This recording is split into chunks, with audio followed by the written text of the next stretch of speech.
I'd like to thank all the commissioners for being here today.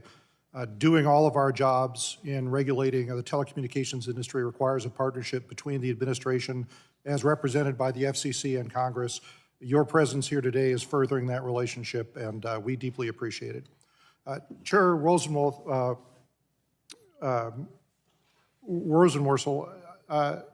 you in your opening testimony mentioned the need for all of us to do a better job in policing fraudulent activity via unwanted calls and text messages. And I know that that's the most frequent complaint that the FCC receives. Until recently, telecommunications companies would refer potentially fraudulent texts to financial institutions like banks that were being impersonated by those texts so that those institutions could share that information with their customers and alert them to the potential for this fraudulent activity.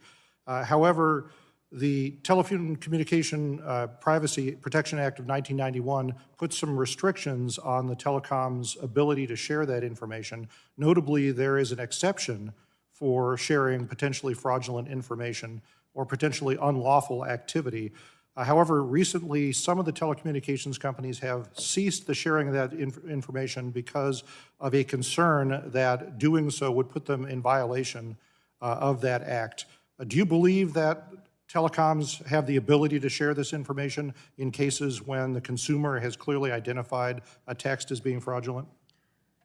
First of all, we want to protect consumers from fraudulent bank activity. So we got to figure out what's going on. I'd be very happy to follow up with you to learn in a little more detail about what you're hearing. But I think the problem is actually more fundamental, which is that our primary law governing our ability to go after bad robotexts, bad robocalls, is the Telephone Consumer Protection Act of 1991. 1991 was an awfully long time ago. A lot of the assumptions in that law simply don't apply to the way we use communications today or the way that scam artists have evolved their scams.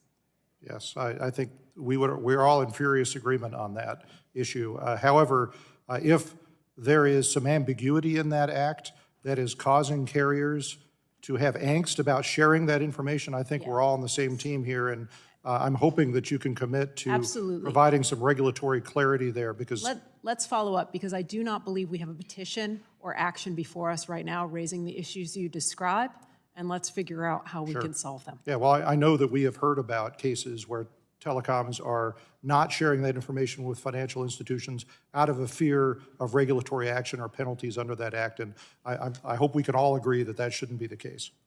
We're going to get to the bottom of this. Happy to work with you on it. All right, I appreciate that. A number of the commissioners mentioned the U.S. Cyber Trust Mark program, and I think that this is a really noteworthy and laudable effort to improve security in the Internet of Things. People that have heard me talk on this issue know how deeply concerned I am about potential cybersecurity threats when so many of our day-to-day activities are being monitored by these devices. As you know, the notice of proposed rulemaking for that program is currently open. And I wanted to ask you about a section in that NPR. It's entitled Investigation, Disqualification, and Enforcement, and it says, for any non-compliance, we could rely on a combination of enforcement procedures such as show cause orders, revocation proceedings, forfeitures, consent decrees, cease and desist orders, and penalties. So that, I want to clarify what your intention is with that, because that's sounding an awful lot like a mandatory program, and I think the intention is for it to be a voluntary program and an optional program like the Energy Star program. Is that right? You're right, absolutely. We went and we registered a mark. We want it to be like Energy Star. Anytime you pick up a device or order a service, if you see that mark on a baby monitor or a fitness tracker, you know you can trust it.